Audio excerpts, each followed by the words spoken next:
آپ دیکھ رہے ہیں کے نیوز ایچ ڈی. میں ہوں حارث علی شاہ گیلانی. چلتے ہیں آج کی اہم خبروں کی طرف. رخ کریں گے دادو کا، جہاں سے رپورٹ کر رہے ہیں ہمارے نمائندے سید سفیر حسین نقوی. خیرپور ناتھن شاہ گاؤں گبر جی کے رہائشی سومرو برادری کے جانب سے بااثر وڈیرے کے خلاف نیشنل پریس کلب کے سامنے احتجاجی مظاہرہ کر کے سخت نعرے بازی کی گئی.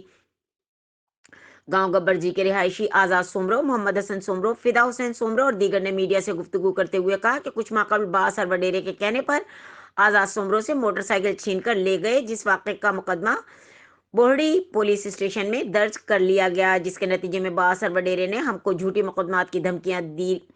ہم اعلیٰ حکام سے گزارش کرتے ہیں کہ واقعے کا نوٹس لے کر ہمارے ساتھ انصاف کیا جائے، دیگر صورت احتجاجی مظاہرہ وسیع کیا جائے گا. اعلیٰ حکام سے گزارش کرتے ہیں کہ واقعے کا نوٹس لے کر ہمارے ساتھ انصاف کیا جائے، دیگر صورت احتجاجی مظاہرہ وسیع کر دیا جائے گا. مزید خبروں اور اپڈیٹس کے لیے ہمارے ساتھ رہیے گا. تب تک کے لیے اپنا خیال رکھیے گا. اللہ حافظ.